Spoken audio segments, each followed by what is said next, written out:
Alright, so next thing you need to be doing when straightening your lacrosse head, it's the final step, is going to be your shooting strings. Shooting strings averagely go 2 across and then a V or a U. That V or U can also be changed to an extra shooting string across. Most people prefer a V or a U though, because it provides for more hold and control of your passing. But like I said, you can do the one across. It's all preference. Everything in lacrosse is just preference. Whether it's pads or string or whatever it happens to be, it's always preference. Alright, now, for purposes of making this video a little bit shorter than the other ones that I have up, first I've taken the leisure of stringing one before.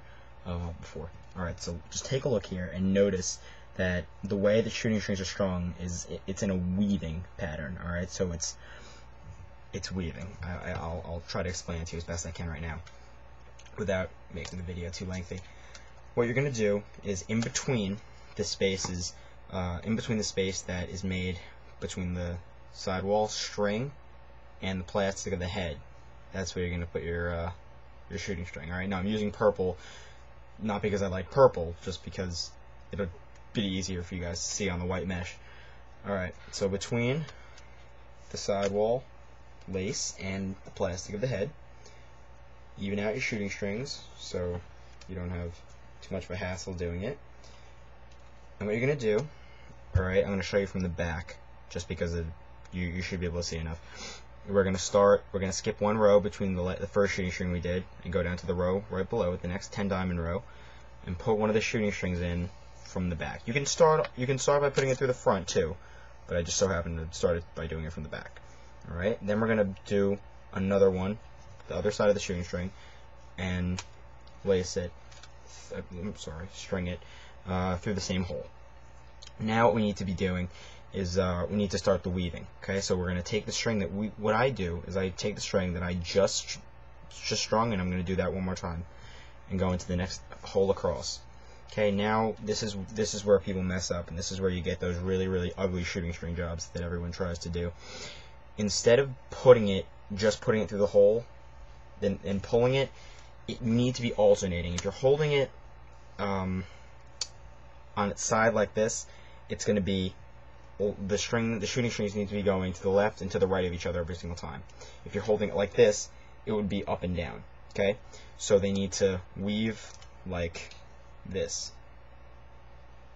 Okay, you'll see what I'm saying in a second.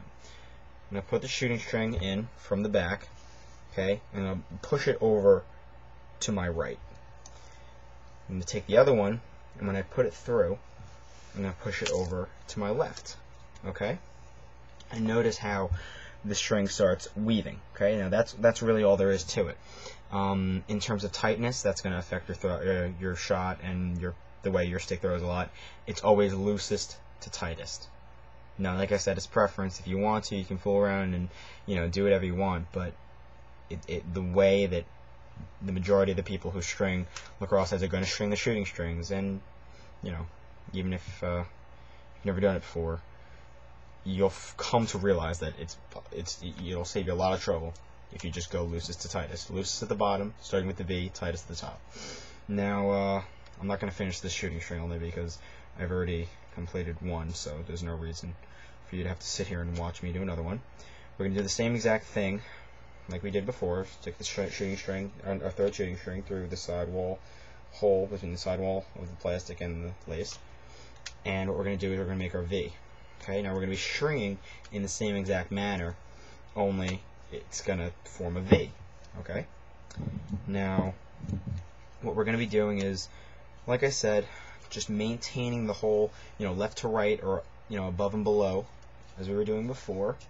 But what we need to focus on is that our stick be symmetrical. I mentioned this in one of the other videos, that having a symmetrical pocket is what we're aiming for. Remember, a symmetrical pocket is a happy pocket, and a happy pocket doesn't throw the ball 40 yards away from the intended target. Okay, keep that in mind. Now, while that may sound very untrue to those of you who've never strung a stick before or thrown with a stick that you've strung, trust me, if this is your first time stringing, the stick may not come out the way you planned. But if you stick with it and listen to the things that I'm telling you, like having a symmetrical pocket and stringing the shooting strings with patience, okay, and with attention to detail, all the details that I'm telling you, you will, in time, start stringing good, functional pockets. All right. Now, like I did before with the last shooting string, I'm not going to finish this, but notice how I'm starting here and I'm coming up, and if I trace the pattern of this shooting string, it's going to come, follow my finger, okay, if you can see it, hopefully you can, all the way up to here, okay, which is one row, see your finger right there, which is one row below the next row of shooting strings, okay, so right here. Then what we're going to do is we're going to come across 2 more rows, okay, and then we're going to come back down in the same exact manner. Now what that's going to do is it's going to leave 3 holes on each side, okay, of our V, 3 blank holes on each side. So we trace our V pattern right there, and that keeps our pocket symmetrical. Okay. All right. If there's any questions, you guys can leave comments, leave video response, whatever you guys want to do, and I'll try to get back to you. All right. Take care.